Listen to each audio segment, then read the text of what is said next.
Bien, como nos ha indicado nuestro presidente, mi intención es hablar de imágenes, no imágenes estáticas, sino imágenes ultrarrápidas que se refieren al mundo, digamos, nanoscópico. Hablamos en general de microscópico. La palabra microscópico pues es una micra, 10 elevado a menos 6 metros, se emplea desde hace bastante tiempo, pero hoy día, claro, con los instrumentos se puede llegar a distancias y a tiempos muchísimo más cortos y sería quizás más apropiado hablar de nanoscópico, podríamos hablar de nanoscopio, por ejemplo. Pero bueno, para centrar un poco lo que vamos a comentar, aquí tenéis una imagen que ya se ve que es, digamos, de rayos X, y cuando me refiero a un poco ultra rápida, pues bueno, pues es una fotografía, una serie de fotografías por estroboscopía, o sea, unos disparos muy rápidos de cuál es el movimiento del caballo. Sobre esto insistiremos después, a ver si en algún momento el caballo levanta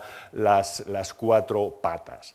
Entonces, con lo que nos vamos a enfrentar primero es con una resolución espacial y luego resolución temporal. El ojo humano, como sabemos, pues puede llegar a 1/10 de milímetro, pero claro, con el microscopio ordinario que nos permite no solamente ver objetos macroscópicos, sino ya objetos pequeños como las células, pues son 3 órdenes de magnitud y desde hace una serie de años ya tenemos el microscopio electrónico, por ejemplo, que podemos llegar a distancias muchísimo más pequeñas que los virus, y concretamente podemos llegar ya hasta los átomos, ¿no? Bien, esto es lo que tenemos que tener en mente, por tanto. Si recordamos, mi charla va a ser muy general, voy a insistir más quizás en los principios, y como provengo del mundo académico docente, suelo insistir, y lo siento quizás por ustedes, por llamarles un poco también la atención a que hagan un pequeño esfuerzo. No solamente voy a presentar cosas bonitas, más o menos, sino también en algunas cosas que hay que pensar. Bueno, por empezar, cosas ya muy conocidas, sabemos la caída de los graves, aquí tenemos 2 bolitas, y claro, hasta que no se pudo disparar digamos, y hacer fotos sucesivas en intervalos de tiempos iguales, pero vemos que las distancias van cayendo, las 2 bolas caen a la misma velocidad, independientemente de la masa, esta caída de graves, pero los espacios se van haciendo cada vez mayores. Lo mismo realmente aquí en una bola que pega en el suelo, una colisión. Lo mismo ahí tenemos reflejado pues, el colibrí en el instante. Si alguien ha visto colibríes, casi son muy difíciles de ver, pues solamente en el instante en que se paran a libar el néctar de las flores se puede ver, ¿no? Y entonces aquí básicamente los procesos, las reacciones químicas, pues son realmente como una carrera, y donde partiendo de una situación inicial queremos llegar a una situación final y vamos a detectar, para que se produzca una reacción química, en un instante dado tiene que haber una cosa un poco misteriosa, que es lo que se llama el complejo activado de reacción, una cosa que se decía que era indetectable, pero veremos cómo sí se puede detectar con las técnicas modernas. Bien, otra serie de movimientos que llamamos movimientos brownianos, que ya tienen lugar en 10 elevado a menos 9 segundos. Estos movimientos son muchísimo más lentos de los que en realidad ocurren en la naturaleza, muchísimo más lentos. Aquí tenemos una proteína y aquí tenemos unas partículas, incluso el DNA que está moviéndose, pero los movimientos en la realidad, claro, 10 elevado a menos 9 segundos es algo que significa que un ciclo digamos, tarda esa cantidad, o sea que en un segundo daría 10 elevado a 9 movimientos, vueltas. Bien, hemos hablado de la resolución espacial con respecto al ojo humano, y vamos a hablar un poco de la resolución temporal. Aquí está la escala de tiempos, desde 10 elevado a menos 3 hasta 10 elevado a menos 15, básicamente. Luego más a la derecha tendríamos, como os ha dicho el presidente de la academia, tendríamos el movimiento de los núcleos, de los cuales no vamos a hablar. Hay una serie de los movimientos de rotación de las moléculas, vienen a ser del orden de 10 elevado a menos 10, menos 11, las vibraciones del orden de 10 elevado a menos 13, por tanto, vamos a estudiar una serie de procesos en física, que sean procesos de fotofísica, otras estudiar movimiento de las vibraciones y de las colisiones en los líquidos, pero dentro de química, que es lo que nos tendríamos que centrar más, pues estamos hablando de reacciones químicas, una serie de reacciones y nombres más o menos conocidos para los que vengan del área de la química, y también hay otros procesos en biología, que es el movimiento de las proteínas, de los cuales hemos hablado, o otros procesos como por ejemplo el de la fotosíntesis. Entonces tenemos resolución espacial y resolución temporal, y aquí, por otra parte, en esta fotografía resumiría toda la carrera del tiempo, cómo hemos ido moviéndonos desde los milisegundos hasta los atosegundos. Aquí tenemos el movimiento, la mecánica animal, esto sería una gota que pega en el suelo y cómo realmente se ha cogido la foto en el momento en que ha pegado en el suelo. Otra cosa estaría los movimientos asociados, digamos, a todo tipo de equipo electrónico, tiene asociado, digamos, un tiempo que estaría en el orden de los nano. Finalmente, cuando pasamos a los láseres y las reacciones químicas, aquí estamos hablando de movimientos que tienen que ver como vibraciones, y cuando ya la vibración, que los átomos adquieren mucha energía y suben en energía y se empiezan a mover uno con respecto a otro a una velocidad un poquito más lenta, entonces estaríamos hablando de pico, luego pasamos a femto y ya otra escala de la cual no vamos a hablar hoy, desgraciadamente, porque el tema es bastante grande. Bien, podemos empezar con cosas, por ejemplo, tenemos dos diapasones casi parecidos, estamos en 300 y 303 hercios, y estos son dos diapasones, incluso sería bueno haberlos traído aquí y haber dado el golpe. ¿Por qué hago esto? Pues porque realmente lo que se puede conseguir cuando los dos se asocian, entonces lo que tenemos aquí, lo que se llama es un proceso de pulsación. Si yo realmente le doy a un diapasón y hace tan, a otro diapasón y le doy tan, entonces si les doy a los dos a la vez, entonces lo que oiría sería una especie de sonoro que se oiría Entonces, esto realmente nos viene como una idea, digamos, un poco primitiva, perdón, para ver lo que luego vamos a hablar de los pulsos. Realmente esto es importante porque antes de que se pudiera visualizar ya se había estudiado al poco del nacimiento de la mecánica cuántica como cuando se excita un nivel en una molécula o en un átomo y digamos la anchura, debido a la incertidumbre de Heisenberg, llega a esos dos estados, entonces la caída de uno a otro y las poblaciones van evolucionando de esa manera. Esto es uno de los temas que ya fue el propio Heisenberg, enseguida del nacimiento de la mecánica cuántica, empezó a tratar de eso. Y entonces, aunque luego la mecánica cuántica muchas veces se ha tratado en plan estático, ya desde el inicio se empezó a hablar de la propia dinámica. Bueno, entonces, para volver un poco sobre el objetivo, lo que queremos ver es imágenes, visualización. ¿Por qué pongo esta palabra, visualización? Porque realmente es todo en el mundo moderno y es la visualización. Lo que uno quiere comprender, quiere ver, más que oír, hasta en el Evangelio. Señor, que vea. No, perdón por la cita, pero es así. O sea, el ver la imagen realmente es lo que nos permite abrir una ventana muy grande para que luego podamos hacer abstracción. Imágenes del mundo microscópico, y estamos hablando de más que micro, habría que hablar de nano, ya del orden del tamaño molecular, de 10 elevado a -9 metros. Hemos hablado antes de tiempo, hemos hablado de tiempos menores que 10 elevado a -9 segundos, aquí estamos hablando ahora de tamaño. Y ultra rápido, estamos hablando de pico, nano, femto, ato, estos van de 3 en 3, la palabra nano a todo el mundo le suena, la palabra pico es una palabra de origen española, femto es de los idiomas nórdicos, que a todo el mundo le recuerda 15, 10 elevado a -15 segundos, y ato 10 elevado a -18. Bien, entonces, mi esquema de la charla voy a repasar, y lo siento, por eso decía que vamos a repasar un poco como en una clase, no sé si es el momento más adecuado, pero bueno, es así. En microscopía lo que tenemos es difracción más interferencia, y eso es lo que da la imagen. Y luego hablaremos un poco de difracción de rayos X y de electrones, y la espectroscopía, que es otro proceso distinto, donde realmente hay digamos, absorción de fotones por la materia. La materia, nosotros, como yo soy químico, estamos moviéndonos la materia ordinaria. Está constituida, todo está hecho de átomos, por tanto, núcleos y electrones y fotones. Pero esos fotones lo absorbe el propio sistema atómico para promocionarse de diferentes niveles, ¿no? Bien, entonces esto voy a perder un cierto tiempo aquí y luego hablaré de los métodos temporales, repasaré cómo es la estroboscopía aplicada a los pulsos de luz y cómo requiere coherencia no linealidad. Y entonces, bueno, hablaremos de la difracción ultrarrápida y la espectroscopía resuelta en el tiempo y finalmente de aplicaciones. Bien, por ir a un tema, digamos ya súper conocido, la formación de imagen de una lente. Aquí tenemos una lente.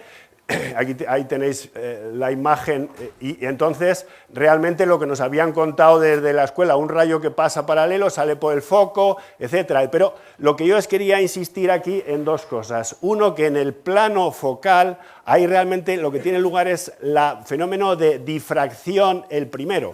Y un fenómeno de difracción, alguien dirá, ¿qué es la difracción? Porque la imagen todo el mundo lo entiende. Bueno, te veo con el ojo, pero realmente es interesante. Si yo estoy mirando desde una ventana una calle y pusiera, digamos, en el cristal un pañuelo húmedo o manchado de aceite, por ejemplo, ahí vería una serie de puntos, una serie de spots y tal, no vería la calle, pero sí vería, digamos, lo que sería la primera imagen de difracción. Y después, si eso continúa obviamente hacia adelante, y aquí pongo una pantalla, entonces aquí lo que tengo es, en este punto, para que se forme, digamos, imagen, tiene que haber, hay interferencia, que caminos recorridos, tiene que ser el número entero de longitudes de onda, porque si no, lo que nos contaban de luz, más luz da oscuridad, etc. Entonces, eso es importante. Aquí está, digamos, el poder de resolución con esta fórmula, no voy a insistir, la apertura numérica, etcétera, quizás por evitarme. Bueno, aquí repito lo mismo, la imagen es un efecto de interferencia ahí, después de un fenómeno de difracción ahí en el plano focal. ¿De acuerdo? Entonces, son dos procesos Fourier consecutivos. Y a alguien le puede ayudar ese ejemplo que ponía de ver las luces de unas farolas en una calle y mirar desde una ventana y ver cómo se me proyectaba sobre ese trapo que ponía semitransparente que no me permitía ver la calle, pero sí venía yo ahí una serie de spots con diferente intensidad. Claro, el microscopio visual realmente, bueno, a todo el mundo le han contado, pues tiene, digamos, el objetivo, el ocular y el objetivo, ahí estaría puesto la imagen. En este caso, claro, antes lo que se me ha olvidado quizás contar, ya lo sabéis todo el mundo, pues es que la imagen se recoge en una pantalla. Aquí estamos hablando de que al final se formaría, esta mariposa, se formaría una imagen virtual, no está recogida, digamos, en una pantalla. Es un sistema de lentes un poquito, pero esto sería el microscopio más normal, ¿no? Por cierto, otras cosas, las cuales no voy a hablar, pero también tiene muchísimas aplicaciones en medicina, etcétera, sería el microscopio confocal, donde aquí, digamos, lo importante es poner una apertura antes de la detección, es algo que me elimine a mí todos los fotones que están fuera de foco, que alcancen el detector, y con eso, claro, a veces hay tanta luz que no te deja ver. Si tú tuvieras realmente una pequeña ranura que te eliminara todo lo que te interfiere, te permitiría ver. Esta es otra de las ideas del microscopio confocal, usadísimo, y otra serie de microscopios realmente, y prácticamente. Bueno, si aquí tuviéramos que recordar de dónde empezamos con la microscopía, empezamos ya en tiempos de Felipe II, digamos, pero cuando otros países estaban ya interesados en otras cosas y no en guerras, valga la expresión. Y bueno, cómo realmente empezaron a detectar las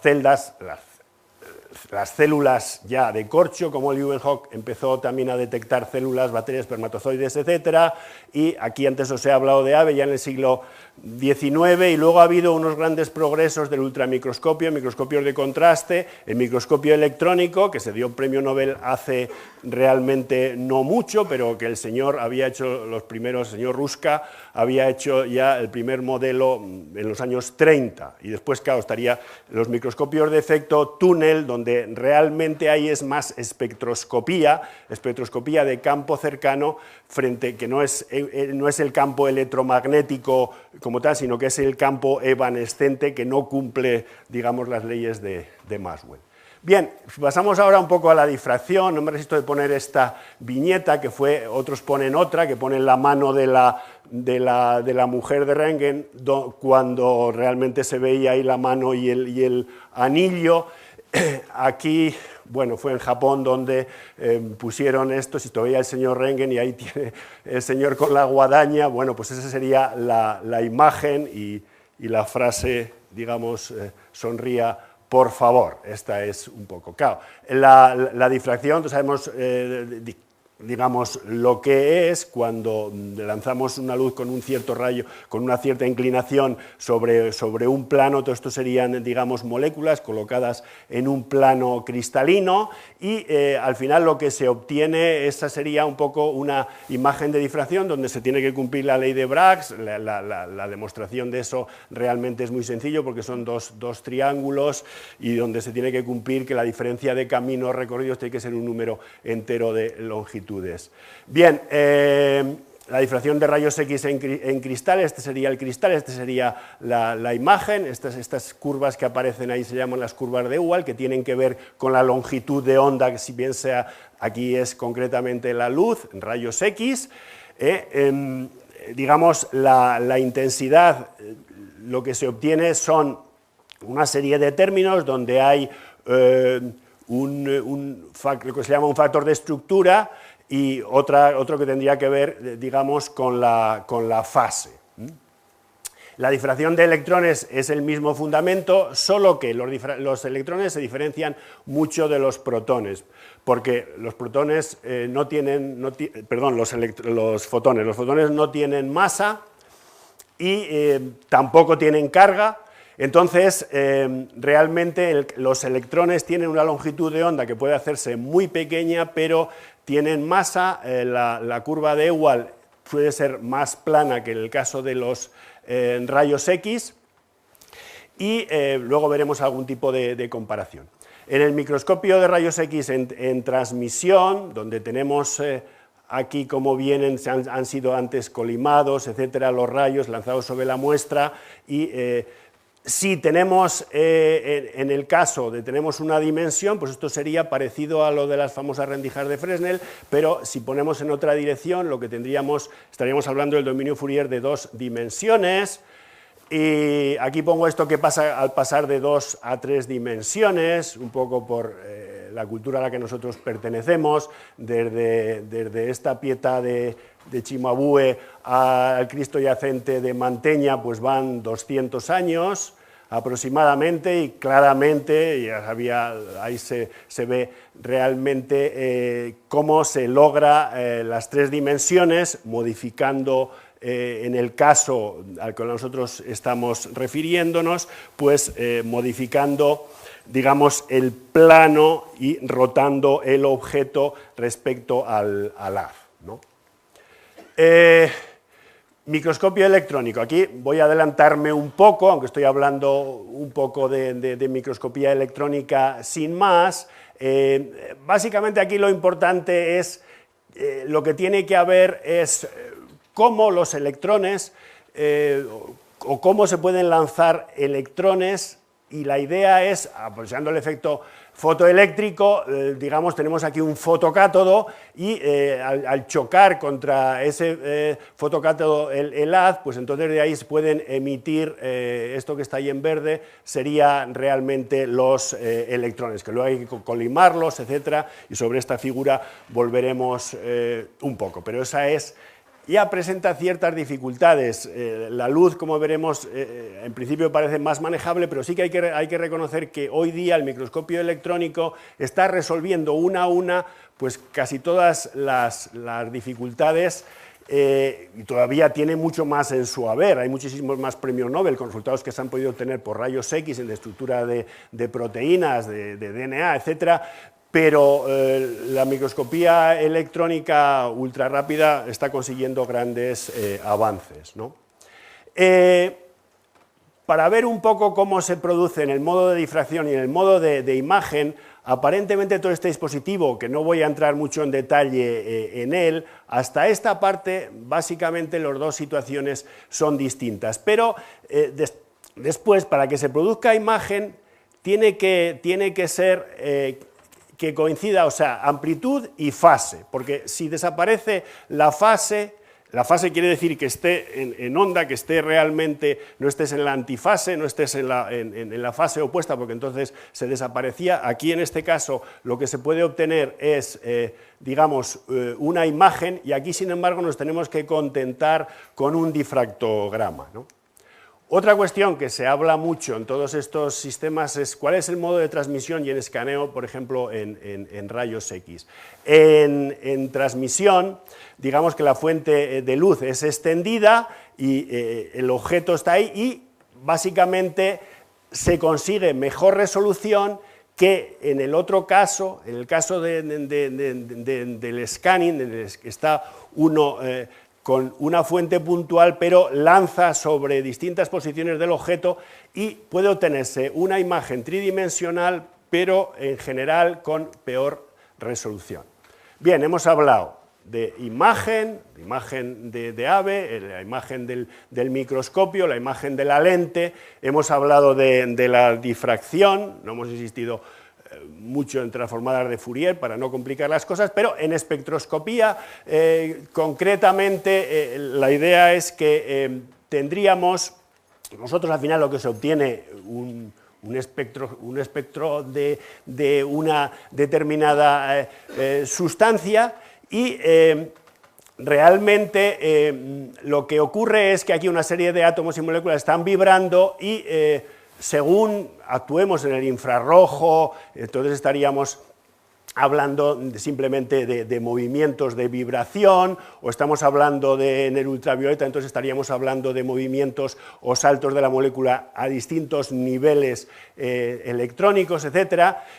Entonces, realmente este es un poco el resultado. Aquí en la parte de abajo, si tiene una luz, hay que tener más o menos un prisma, esta es la intensidad que entra, la intensidad que sale, y luego al final, pues eso es más o menos lo que reproduce es en un rango de longitudes de onda a qué frecuencias vibra, digamos, en la sustancia, ¿no? Claro, había siempre un problema de pasar de difracción a imagen. Eso se puede hacer porque hay métodos sin imagen o con imagen con tal de poder recuperar la fase. Pero la espectroscopía, que es un proceso en el tiempo, para pasar a imagen era realmente bastante complicada, a pesar de que todas estas técnicas se conocían. Fue realmente hasta el año 45 o por ahí, cuando realmente lo que había que hacer, la idea es localizar espacialmente mediante píxeles las especies químicas en cada zona usando espectroscopía infrarroja. Aquí lo que tenemos, cuando vienen todos estos que parten de la sustancia, cuando tienes aquí el filtro, entonces en cada uno de estos puntos, pues aquí se pueden formar todos estos píxeles y cada uno de esos píxeles corresponden a distintas zonas de la sustancia y esas distintas zonas de la sustancia vibran de diferente manera. Si estamos hablando concretamente en el caso infrarrojo, luego diréis, bueno, esa es la sustancia, ¿y por qué esos colores? ¿Son realmente los colores cuando uno ve una imagen tanto en resonancia magnética como en espectroscopía? Esos colores de cada zona se asignan arbitrariamente, pero sí que reflejan distinto comportamiento. Es decir, que de distintas partes de la muestra de la sustancia, mediante píxeles, se puede identificar cada píxel y luego a cada píxel que dará una cierta frecuencia, a cada píxel se le asigna un cierto color y al final entonces se reproduce, microscopios de fluorescencia, etcétera, se pueden también reproducir distintas zonas y ver cómo es la sustancia. No es que la sustancia tenga ese color, eso es una cuestión un poco arbitraria. Bien, entonces, un poco en la comparación, por acabar con esta primera parte de la espectroscopía, concretamente la infrarroja, la difracción de rayos X y la difracción de electrones, en espectroscopía lo que tenemos es absorción o emisión de energía. Aquí lo que tenemos es difracción y ahí, si pudiéramos establecer una especie de distinción, hablamos de scattering porque es scattering, porque hay partículas y aquí realmente es luz. La magnitud que responde a la interacción en los espectros es el momento dipolar de la sustancia, ¿no? Sabemos que la materia, digamos, está regida por las leyes electromagnéticas y entonces realmente lo que tenemos es un momento dipolar. La luz, los rayos X son bastante penetrantes más que los electrones y lo que son sensibles es la densidad de carga electrónica, más que los átomos en sí. Sin embargo, los electrones tienen por una parte masa y por otra parte son las leyes de Coulomb. Y luego, además, por otra parte, los electrones, digamos, son fermiones y se repelen unos a otros. Esto va a traer como consecuencia de que realmente va a ser difícil a veces colimar el haz. Pues aquí tenemos fotones son electrones, las longitudes de que estamos hablando, claro que se pueden hablar de longitudes, pero aquí como estamos hablando básicamente de vibraciones, estamos hablando de 10 elevado a 4 angstrom, aquí son longitudes de onda muy pequeñas, del orden del angstrom, como se sabe en rayos X, las mismas que las distancias entre las distintas moléculas en un cristal, del orden del angstrom, y aquí con electrones se puede conseguir distancias muchísimo más cortas. Bueno, aquí estarían las figuras, aquí está, digamos, la figura que todo el mundo espera ver de esos dos triangulitos donde uno, digamos, obtiene la ley de difracción. Por supuesto que han surgido otros aparatos, otras técnicas, concretamente el microscopio de efecto túnel, en realidad es una espectroscopía de campo cercanos. Aquí tenemos la muestra, en esta muestra, digamos, que rodea ese campo, ahí lo que se llama es un campo evanescente, que no es el campo de las leyes de Maxwell, y si acercamos ahí esa punta, entonces en esta punta introducimos una diferencia de potencial, pues sabemos, eso es mecánica cuántica, que hay una cierta probabilidad de que el electrón salte, y es una ley exponencial que se puede obtener. Entonces, realmente eso me lleva a que se puede obtener la rugosidad del material mediante este microscopio, pero que en realidad es espectroscopía de campo cercano, es otra cosa nueva. Bien, entonces, ahora lo que frente al tratamiento más o menos estático, incoherente, espacial de antes, ahora lo que tenemos que pasar es un poco a la dinámica reactiva estructural, fentoquímica, microscopía electrónica y difracción de rayos X, procesos de coherencia y resolución temporal. Los aspectos, digamos, la dinámica estructural, lo que vamos a querer visualizar, los cambios de estructura molecular y electrónica a escalas de tiempo ultra rápidas. Es necesaria la coherencia de fase, las imágenes que pueden ser directas, la difracción con, incluso sin lentes, como decía, o indirectas en espectroscopía, como lo que he explicado mediante los píxeles. Y el método más usado, digamos, sería la estroboscopía. Vamos a suponer que nosotros tenemos ahí una muestra y la perturbamos. Lo más lógico es perturbarla con un láser o perturbarla con un haz de electrones o de neutrones o de lo que sea. Entonces eso provocará unos efectos aquí y este será el resultado y eso al final se estabilizará. Bueno, en realidad la propagación la interacción es siempre espaciotemporal. Entonces, si hacemos una expresión relativamente muy sencilla, donde tenemos aquí el factor exponencial, donde digamos, lo que tenemos las magnitudes de K y omega, el espacio recíproco, el vector de ondas K y omega la frecuencia, podemos hacer dos cosas. Que siempre es una típica cosa que nos contaban también. ¿Qué pasa si el tiempo es fijo? Pues hago yo una foto, por ejemplo, una foto sobre las olas del mar, y entonces veo la foto de las olas del mar. O bien puedo fijarme en una bolita y fijo R, y entonces observo cómo la boya sube y baja. ¿De acuerdo? Bien, entonces, para no juntar las cosas, tenemos algo, por tanto, estamos hablando del espacio Fourier en el espacio real y recíproco, o también entre el tiempo y la frecuencia. Lo que aquí había comentado, ahí tenemos una distribución, un cristal, ahí en ese caso sería bidimensional sin más, pero puedo obtener una imagen de difracción donde aquí hablamos de distancias reales y aquí estamos hablando de inversos de las distancias en el sentido de, hablamos del espacio recíproco. Lo mismo si tenemos una frecuencia de algo que está vibrando, pues realmente este sería el movimiento real en el tiempo, pero su transformada, digamos, es una frecuencia fija, ¿de acuerdo? Bien, estos son, lo de coherencia y no linealidad lo voy a despachar bastante rápidamente. La luz que ahora estamos recibiendo todos nosotros, pues viene de diferentes puntos, entonces, y eso se ocurriría en una radiación espontánea, pues realmente no es coherente, no todos saltan a la vez, como en una pista de baile o en un coro de danza, y entonces eso es lo que es importante, sin coherencia nada. Aquí estamos hablando ya de procesos que son de naturaleza cuántica y, por tanto, si no hay coherencia se pierde estos efectos. Y la no linealidad estamos refiriendo a que realmente, bueno, la espectroscopía tradicional, los procesos eran antes de un fotón. Luego estamos hablando del proceso de dos fotones, el más conocido de los cuales, por ejemplo, son los espectros Raman, ahí estaríamos hablando de dos fotones, y aquí en realidad estamos hablando de densidades de radiación tremendas, de muchísimos vatios por centímetro cuadrado, y concretamente eso nos lleva a la no linealidad y a que aparezcan los efectos.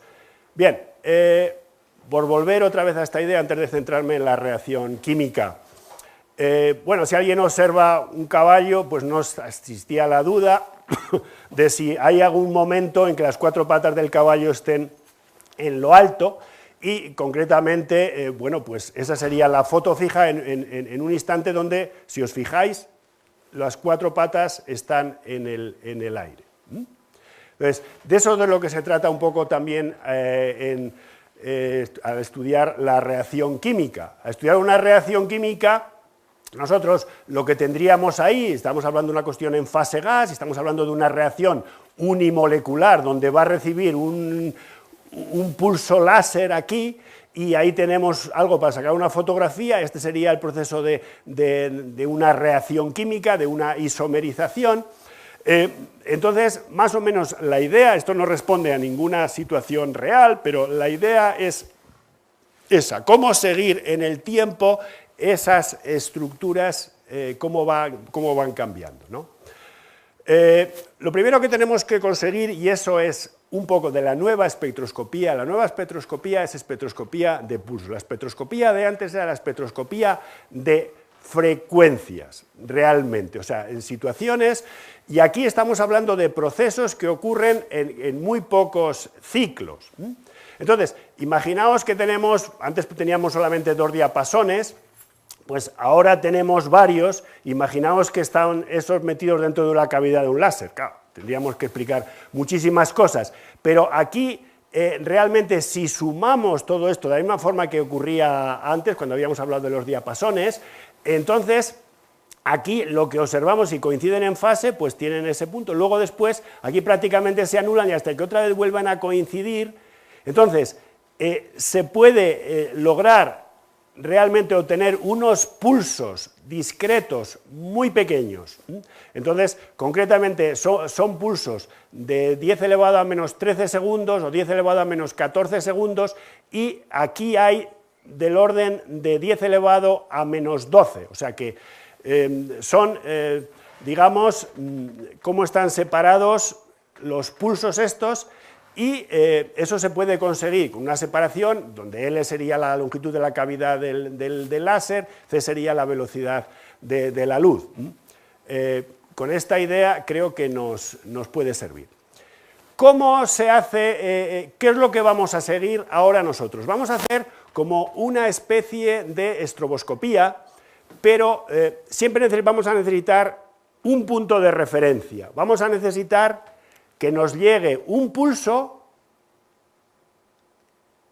a la muestra, y aquí viene otro pulso que partían los dos de un mismo sitio y había simplemente un bin splitter, un separador del haz, y estos dos aquí están en fase.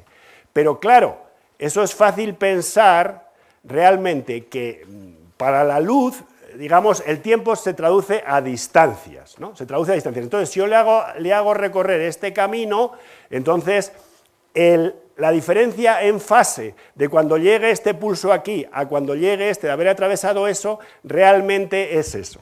Entonces, yo lo que tengo que hacer es, no se puede hacer de una manera continua. Estos son experimentos, aparte que costaron los experimentos primeros de Zeebail $1 millón de dólares, pues realmente se hace el pulso de sonda que llamamos, el pulso de referencia, y después llega este otro pulso. Y os obtienes así realmente un punto. Después, a continuación, lo que hay que mover esta distancia y cambiar el delay, cambiar el retardo. Entonces, el experimento de femtoquímica de Zeebail, que el Nobel lo dieron en el 99, pero ya lo hizo en el 87, aquí digamos que, como veis, este es un dispositivo, no se ve muy bien, pero es un banco óptico con una serie de instrumentos, bueno, también de vacío, aquí está toda la parte de la mesa óptica, aquí tenemos, hay un retardo entre el pulso amarillo y el pulso rojo, lo mismo que decíamos antes, aquí realmente está el sistema molecular. Y aquí abajo también tenemos básicamente lo mismo, cómo llega el primer pulso y después cómo llega el segundo. Por ejemplo, si tenemos la reacción de disociación la más simple, el yoduro de sodio. El yoduro de sodio, para los químicos, están atados así como una especie de enlace, pero sabemos por la física que realmente no son más que interacciones electromagnéticas, son los electrones los que tienen unidos a esos dos núcleos, ¿no? Entonces, el problema, digamos, que, claro, hay una superficie de energía potencial, esta sería la que viene por abajo, que sería la covalente, donde se rompe en dos átomos neutros, o bien esta otra, que se rompe en dos partes, digamos, en dos iones, o sea, cede el electrón al yodo. Entonces, realmente lo que ocurre es que si yo tengo la molécula aquí y la excito, pues aquí básicamente porque hay un cruce prohibido, digamos, en ese sentido, tendría aquí cazado en esta cazoleta mi molécula que estaría yendo y viniendo. Pero claro, cuando llegas a esta distancia hay una cierta probabilidad de que pase de la curva iónica a la covalente.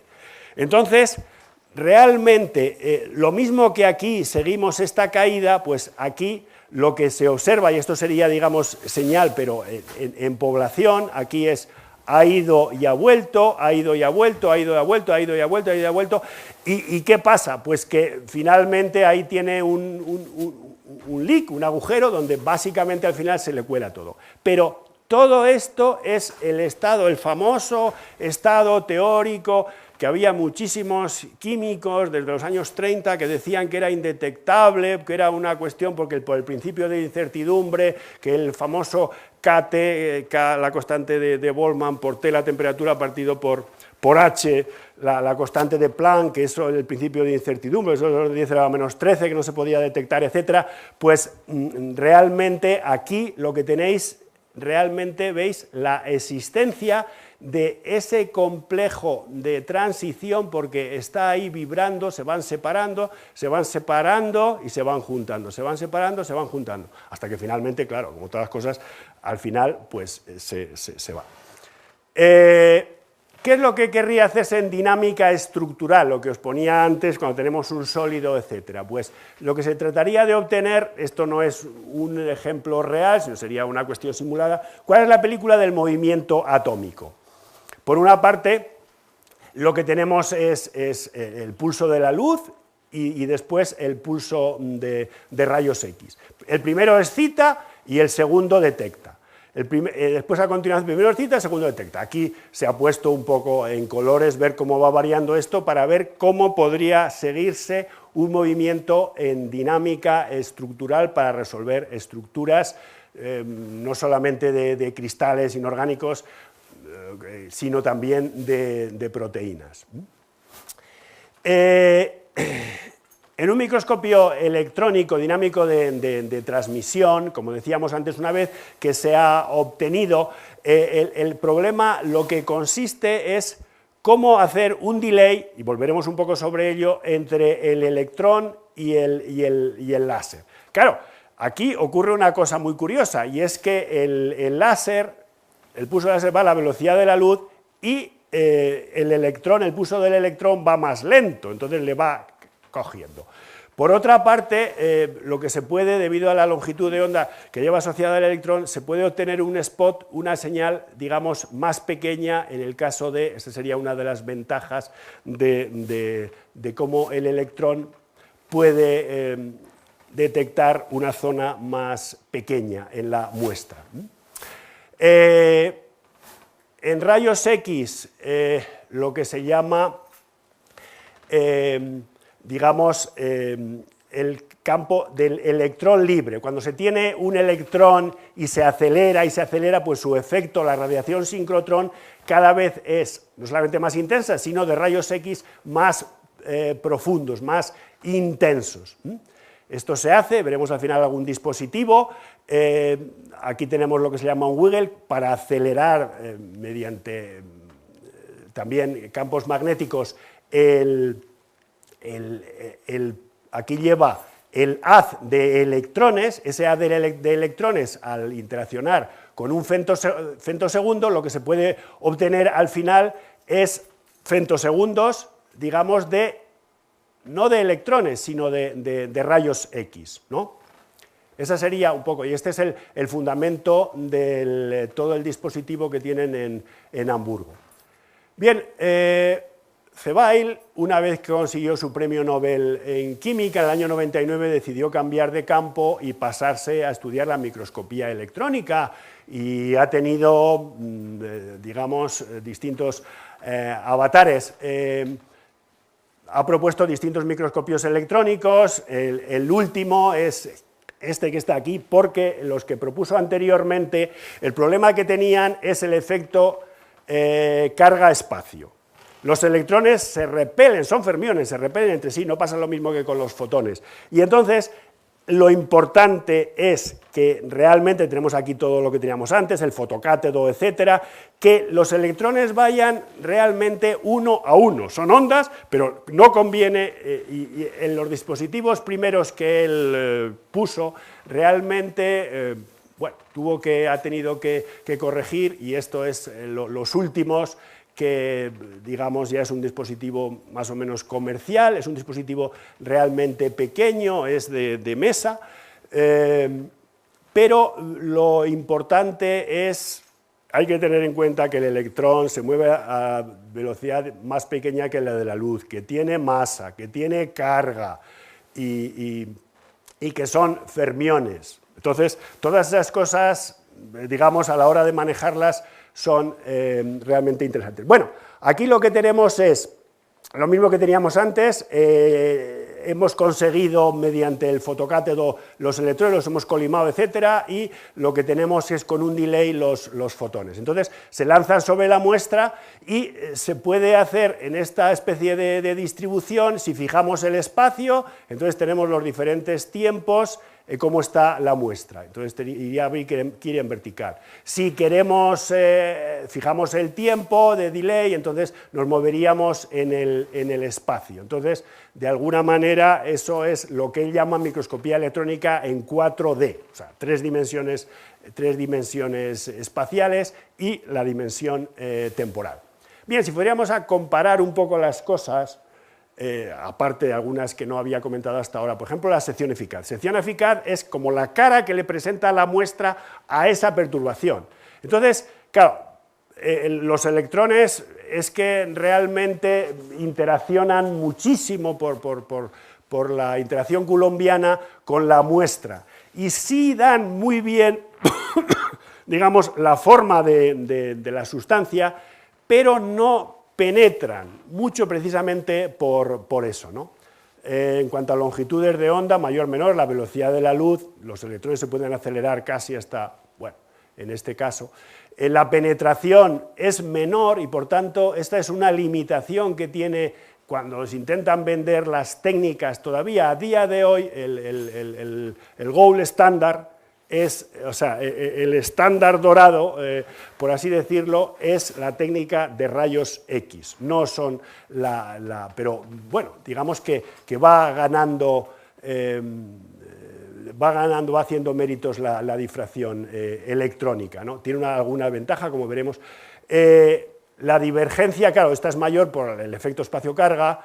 El scattering, en una primera aproximación de Bohr, digamos que es simple, aquí sería múltiple. La resolución espacial, menor debido precisamente a eso. La resolución temporal también, en ese sentido, favorecen los rayos X. La focalización se puede conseguir debido a que la longitud de ondas, y a base fotón a fotón, los daños, puede ser que el efecto fototérmico de los electrones sea menor, porque no, vamos, el efecto fototérmico es con rayos X. Y en cuanto a la logística, pues se está tratando de vender, y concretamente el ejemplo que os he puesto antes, como un equipo de mesa, pero claro, hay que estabilizarlo, colimarlo, hay que realmente, no es tan sencillo como a primera vista parece. Sin embargo, digamos, lo otro, la difracción de rayos X, requiere unas grandes instalaciones. Bien, otras cosas que sí era para insistir un poco, cómo el microscopio de fuerza atómica se puede combinar con otras técnicas, por ejemplo, la espectroscopía. Aquí tendríamos, digamos, lo que teníamos antes, este sería la muestra, este sería la punta, y lo que tenemos, podemos lanzar ahí desde arriba también sobre esa parte de la muestra un láser de infrarrojo en espectroscopía, ¿no? Y entonces, si eso lo recogemos, pues se puede obtener esta detección, que haciendo su transformada de Fourier se puede obtener también información espectroscópica de las moléculas que pueden estar ahí sobre esa superficie, o de no solamente cuánto corrugada sea esa superficie, sino también, digamos, química. Bien, ya voy a ir bastante rápido. Aplicaciones, no voy a hablar de astrofísica. Teoría fotodinámica prácticamente he hablado. Voy a recordar un poco en cuanto a materia condensada, en sólido, en líquido, en disoluciones, en superficies, y un poco de bioquímica, ¿no? Bueno, aquí se pueden estudiar la transición de metal a aislantes, unas transiciones de fase. No voy a entrar un poco en la química de todos estos procesos, pero se puede seguir de cómo cambia de un cristal a otra estructura, digamos, y se ve la propiedad de la conductividad a lo largo del tiempo. Lo mismo, podemos tener aquí la estructura del grafito. El grafito sabemos que es relativamente esfoliable. Si nosotros la sometemos a una interacción ahí en picosegundos con rayos X, entonces lo que podemos ver es que cómo se pueden separar esas capas en el grafito y en los diferentes tiempos. Estamos hablando de picosegundos. Aquí nuevamente, bueno, todo el mundo habla de femto, pero luego en realidad superar los picosegundos ya es un gran reto. Estamos hablando a lo mejor a veces de transiciones de fase donde estamos hablando de picosegundos o incluso más abajo, ¿no? Aquí este sería una representación un poco genérica de cómo va cambiando de la fusión de sólido a líquido a lo largo del tiempo. Estos son fotografías estroboscópicas de la muestra a diferentes tiempos, que son 10, 12, 13 picosegundos. Lo mismo puede hacerse, no solamente hay una difracción de rayos X en líquidos, eso para los químicos es relativamente interesante. Estos serían los resultados, y este sería, digamos, el factor de transmisión. Cómo el factor de estructura estaría relacionada con la transformada de Fourier, básicamente de la función de distribución, que lo que me dice, sabéis cómo va, realmente primera esfera de coordinación, segunda, etc. Se pueden estudiar reacciones químicas, aquí concretamente sería la eliminación del diyodo metano, cada uno de los carbonos tiene un yodo y dos hidrógenos, claro, y al final cómo se pueden obtener los dos yodos. Entonces, estudiando la intensidad de difracción, se puede seguir el proceso, cómo cede un... aquí, digamos, los que están en morado son los yodos, y se puede seguir en el tiempo, pero fijaos que estamos hablando y llegamos a picosegundos, incluso 10 nanosegundos, incluso hasta los microsegundos. O sea, no necesariamente las reacciones químicas, los procesos elementales sí pueden ser del orden de 10 elevado a menos 13 segundos, pero ya unos procesos que incluyen varias etapas, el proceso global, digamos que estaríamos hablando de los nanosegundos o menos. Por otra parte, lo que decíamos, todavía a día de hoy, aquí sería un experimento cogido de la bibliografía sin más de la lizosima, cómo sería, aquí prácticamente se tiene con resolución atómica, esa sería ahí la estructura, digamos, en esos círculos, como decíamos antes. Se puede también en fase gas lanzar biomoléculas y girar también el proceso a diferentes orientaciones y luego reconstruir la imagen. Es decir, esta imagen no es una imagen directa que se obtiene, sino es una imagen por reconstrucción, como eso está hoy día muy bien documentado, ¿no? Cuando se habla en proteínas de estructura-función, pues está claro que tiene que haber dinámica entre medio. Y aquí realmente la mioglobina pues pasa, habría que describir cada uno de estos procesos, pero también se puede seguir en el tiempo este proceso que al final llega a los nanosegundos. Una cuestión importante, esto es importante para los químicos y en general para todo el mundo, cuando tenemos muy pocos átomos, pues uno puede construir la hipersuperficie de energía potencial, pero cuando tenemos una macromolécula con diferentes conformaciones, está claro que hay que introducir algún tipo de aproximación. Lo que veíamos antes cuando aquella macromolécula se movía, hay situaciones donde se puede mover, pero no es más o menos estable. Pero aquí lo que se hace, y se habla hoy día de landscape, de la energía libre en conformaciones, el paisaje, y realmente ahí cómo se pueden obtener lo que se habla de esos funnel, de situaciones donde se pasa de una situación inestable a otra estable. Estos son focos o vasos de estabilidad, pero que significa muchos movimientos de reptación, etcétera, de la molécula que son importantes y otros que no son. Necesariamente hay que acudir a simplificaciones para mover en eso. Y aquí realmente, bueno, pues estamos hablando que ponemos la entropía como anchura y la entalpía como profundidad para estudiar. Bien, básicamente casi ya para acabar. Aquí tenemos en diagnóstico médico, pues, resonancia magnética de imagen, etcétera, la funcional, el TAC, etcétera, incluso hasta ultrasonidos, digamos, para ponerlo ahí un poco por comparación. Esta sería la última, digamos así, un poco técnica, la espectroscopía de resonancia magnética, la tomografía axial computarizada, el famoso TAC. Lo que hay que proceder en un corte de esos es que hay que lanzar ahí una cierta frecuencia. Sabemos que en resonancia magnética nuclear la frecuencia está relacionada con B0, que sería B, ese es el campo magnético, y G es la función o la relación magnetogírica o giromagnética, digamos, y aquí realmente lo que está, digamos, dependiendo del gradiente. El gradiente es, digamos, como la línea a lo largo del cual yo estoy midiendo cómo va variando esa frecuencia. Se obtienen diferentes señales, se superpone la cuestión y se puede obtener realmente a diferentes cortes cuál es la estructura, ¿no? Bien, como os había dicho antes, aparte de los microscopios electrónicos, digamos, de mesa, tipo de los que está lanzando Cebail y algunos otros en Canadá, y ahora mismo también se ha desplazado a Hamburgo. Pues aquí lo que tenemos es un caso de un acelerador. Esto está en Menlo Park, en la Universidad de Stanford, como veis tiene varios kilómetros, y tenemos pues desde un GAN, un disparador, un acelerador, tenemos un compresor del bin, eso va en este sentido, un ondulador que acelera los... Entonces, realmente estos son unos dispositivos increíbles, y al final pues hay una zona... Esto no estamos hablando del típico caso circular, este sería un caso lineal.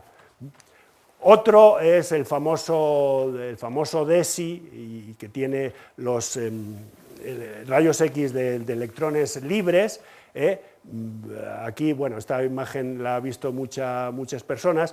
En cada uno de esos túneles realmente pues son enormemente grandes. Ahí caben personas donde tienen todo tipo de dispositivos. No haría falta, no tengo tiempo ni tampoco es mi campo concreto el describir todo lo que hay dentro. Lo que sí es que realmente el índice de actividad y las publicaciones de este centro de Hamburgo, yo diría que ahora mismo es pionero en el mundo en la técnica de XFEL, ¿no? Bien, y ya para resumir y acabar, bien, lo primero, visualización. Visualización es una palabra mágica hoy día. Lo que queremos es visualización de procesos ultra rápidos en el mundo microscópico, o más bien nanoscópico, mediante el método estroboscópico. Digamos que haya un delay entre pulso de bombeo y pulso de sonda. Las técnicas tradicionales eran microscopía, difracción, dando rayos X, y espectroscopía, ¿no? Que no permitían seguir un seguimiento temporal. Las nuevas técnicas de imagen ultrarrápida basadas en estroboscopía, no linealidad y coherencia de pulso láser electrónico permiten seguir procesos microscópicos en tiempo real. Y se están desarrollando multitud de técnicas de imagen que es combinación de las ya existentes. Os he hablado concretamente del microscopio de fuerza atómica con el infrarrojo, pero diferentes dispositivos, ya es difícil hoy día, estás en microscopía, estás en difracción. Cuando se habla de microscopio, se habla de un microscopio de fluorescencia, entonces realmente ¿qué estás? Los microscopios de campo cercano en realidad son espectroscopía, ¿no? Y los campos de aplicación pues, abarcan la química, la física, los materiales, la biología, la medicina, como os he estado hablando, y realmente es un campo muy prometedor. Entonces, en estas charlas que son un poco tipo divulgativo, quizás no son una serie de charlas para dar entre varios, pues os he pretendido dar una imagen un poco rápida y os pido un poco disculpas y os agradezco vuestra paciencia. Gracias.